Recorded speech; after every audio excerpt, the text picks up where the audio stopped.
Nous sommes de retour en direct dans votre édition du 13 juin 2024 de votre quotidienne consacrée à l'actualité des marchés financiers. Et après cette intervention passionnante d'Alexandre Baradez, eh bien, comme promis, nous retrouvons Richard Mourin. Richard, est-ce que vous m'entendez ? Très bien. Parfait, Richard. Parfait. Merci.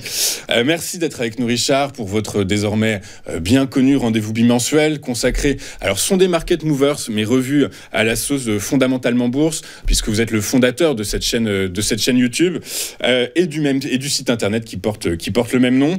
Richard, et vous avez l'habitude de nous parler de valeurs du luxe, de nous faire réfléchir à ce match. L'Euro s'ouvre demain. L'Euro de football, ce match France-Italie. Du coup, par la force des choses, on continue sur ce thème-là. Alors, avec une entreprise, et vous avez le chic, Richard, pour nous sortir des valeurs. J'en parle dans la rédaction. On ne connaît pas. Safilo. Safilo, qu'est-ce que c'est et qu'est-ce que vous en pensez ? Très content que la rédaction découvre des dossiers parfois très intéressants. On va parler effectivement d'une société italienne qui a été créée en 1934 par un certain monsieur Tabacci du côté de Padoue. Alors Padoue, c'est juste à côté de Venise. Et là-bas, où il y avait des grandes industries de la verrerie, c'était historique. Et Safilo, c'est un acronyme. Le nom est imprononçable, même pour un francophone, donc je vais vous épargner. Et Safilo, c'est une histoire de fabrication. C'est plutôt un industriel qu'un commerçant qui est fabriqué sous licence, comme on dit, un fabricant sous licence, et qui a travaillé pour des marques très rapidement dans les années 50, Dior, Cardin, etc. Enfin, le luxe de ce moment-là, en tout cas. Et fin du XXe siècle, je dirais que la société est devenue un des plus grands fabricants de montures au monde, de lunettes, avec de nouvelles marques qui rentraient au fur et à mesure du temps, Gucci, Armani, enfin tous les Italiens. Et ils ont aussi créé leur propre marque, notamment Carrera, et qui est assez connue, je dirais, dans le monde italien en tout cas, et qui est assez réputée. Et c'est au début du XXe siècle une décision stratégique de Safilo est de créer ses propres magasins. Et c'est là que l'effondrement de la société se met en route, puisque en voulant créer ces magasins, peut-être un métier qu'elle ne connaît pas très bien, c'est un industriel, c'est pas un commerçant, et bien la société s'est effondrée en bourse et on se retrouve aujourd'hui à un niveau autour de 1, entre 50 centimes et 2 euros pour la société depuis des années, alors qu'elle était autour de 100 euros. Elle a divisé par 100 entre 2005 et 2020. À partir de ce moment-là, on est arrivé à un niveau de prix où, c'est stabilisé depuis plusieurs années, et c'est là que ça m'a intéressé. Sachant que tout le temps, continuellement, des nouvelles marques rentrent, notamment les marques du groupe Kering aussi. On a Saint-Laurent qui est dedans, Givenchy, etc. Et aujourd'hui, la société a été rachetée par différents groupes, d'investissement.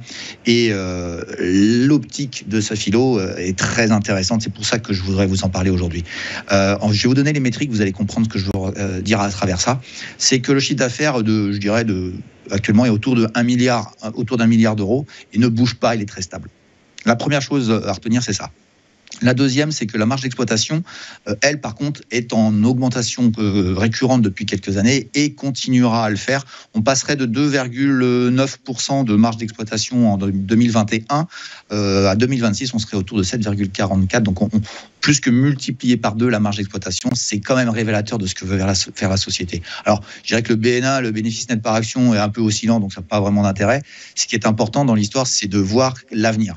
Et Safilo, pour moi, est en train de créer les conditions pour pouvoir, relancer l'ensemble de son industrie et de tout ce qu'elle sait faire, de telle manière à peut-être relancer aussi son chiffre d'affaires. Tant qu'elle ne le fait pas, tant qu'elle ne réalise pas, tant qu'on n'a pas de nouvelles sur le sujet, je dirais que le dossier est à regarder avec parcimonie, mais s'intéresser à lui, se le mettre dans une watchlist, c'est très intéressant parce que l'entreprise est vraiment à une connaissance dans les produits qu'elle fait. On a vu 2-3 photos des produits qu'elle sait faire. C'est vraiment une société intéressante et qui est vraiment basée dans le luxe, soit très clair, mais fabricant sous licence. Ouais, c'est très clair. Effectivement, pendant que je vous écoutais, j'ai dézoomé le graphique de Safilo. C'est en 2007. 2007, le cours était à 100 euros. Là, on est à un peu plus de 1,10 €. Et pareil, je regardais un peu les éléments fondamentaux du groupe. Il y a de très bons chiffres, notamment la dette nette qui se réduit et le retour sur capitaux propres, le ROE, la rentabilité des capitaux propres qui repasse positif. Du coup, effectivement, qui pourrait repartir repasser positive. Ce sont des projections pour 2024, mais en tout cas, il n'y a pas de raison que ce soit pas. Donc effectivement, on comprend que il y a un savoir-faire derrière, que probablement une restructuration ou un projet a été mis en place et que des bonnes décisions financières ont été prises, puisque les analystes, en tout cas, ont des anticipations qui désormais repassent dans le vert. Donc du coup, par la force des choses, vous dites à regarder avec parcimonie, mais quand même avec un œil attentif. Alors on a vu les graphes techniques, je crois que techniquement on voit qu'il y a une oblique là qui est sur c'est des bougies hebdomadaires, donc on est quand même sur une longue période. On est en train de travailler à un niveau qui est quand on voit beaucoup de traits rouges, c'est que il y a de la résistance je dirais technique, mais un passage au-dessus de cette oblique qu'on aperçoit là qui commence à avoir un peu de temps me paraît intéressant. Et si on regarde sur la partie journalière, on voit qu'on est dans un petit couloir sur lequel on vient de marquer un support intéressant. Donc on gigote autour de c'est pas très haut, c'est pas très l'amplitude n'est pas très importante, il y a 10-15%. Donc revenir sur cette fameuse oblique, la travailler et la casser serait pour moi un signal très intéressant de l'intérêt nouveau de certains investisseurs sur ce dossier-là. Tant qu'on n'est pas au-dessus, j'ai envie de vous dire qu'on peut retourner vers les plus bas. C'est pour ça que il faut être patient, il faut l'observer, il faut écouter ce qu'ils disent, il faut regarder un petit peu le ressenti des analystes, et à partir de ce moment-là, on aura peut-être une fenêtre d'investissement très intéressante pour un dossier qui est vraiment très très peu connu, surtout par les Français, parce qu'il y a un leader français qui domine tout. Mais franchement, Safilo, il faut s'y intéresser. Après, on a un PER estimé 2024 de près de 20, 18,6, c'est peut-être un poil élevé, mais... il est élevé, mais c'est propre au secteur du luxe, probablement, c'est ce que vous allez nous dire. Ouais, non, pas vraiment, c'est que simplement ça gigote. Le PER n'a pas vraiment beaucoup d'importance ici, parce qu'il n'y a pas une tendance claire dans les chiffres, donc une année vous êtes au-dessus, une année vous êtes en dessous, parce que ça gigote en fonction, je dirais, du marché et de quelques news plus ou moins bonnes.